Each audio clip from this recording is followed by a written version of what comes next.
చెప్పకూడదు అనుకుంటున్నాను, చెప్పేస్తున్నాను. 2025 నెక్స్ట్ సెమినార్ మంది, 2025 నెక్స్ట్ సెమినార్ మన సాంగ్ ఏడు చెప్పిన, నీకెన్ని జరిగినా నిలబడు. అది మన సాంగ్. రోమపత్రికలో ఒక మాట ఉంటుంది, మీకు గుర్తుందో లేదో. రోమపత్రికలో మాట ఏంటో తెలుసా? శ్రమ అయినను, ఖడ్గమైనను, కరువు అయినను, హింస అయినను, బాధ అయినను,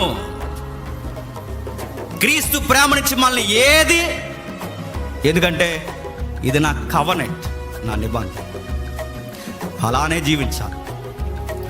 భారతదేశంలో మనం అందరం ఉన్నాం చూడండి. భారతదేశం మన చదువుల్లో మనకు యథార్థత ఉండదు, మన కాపురాల్లో మనకు యథార్థత ఉండదు, మనకి ఎక్కడ యథార్థత ఉండదు. అసలు చర్చకు వచ్చే మనం యథార్థంగా ఉంటామని చెప్పండి, ఉండవండి.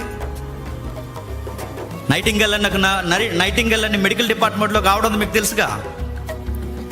ఆవిడ సెక్యూరిటీ గార్డ్స్ కానీ ఆఫీసర్స్ కానీ ఏమని వాడు తెలుసా? నేను చూస్తుంటే అచ్చు క్రీస్తుని చూస్తున్నట్టు ఉంది అన్నారు. మనం ఎలా అంటామని చెప్పనా? చర్చిలోనే క్రీస్తులా కనబడతాం, బయట చెప్పండి అచ్చు యెజబెల్లా కనబడతాం.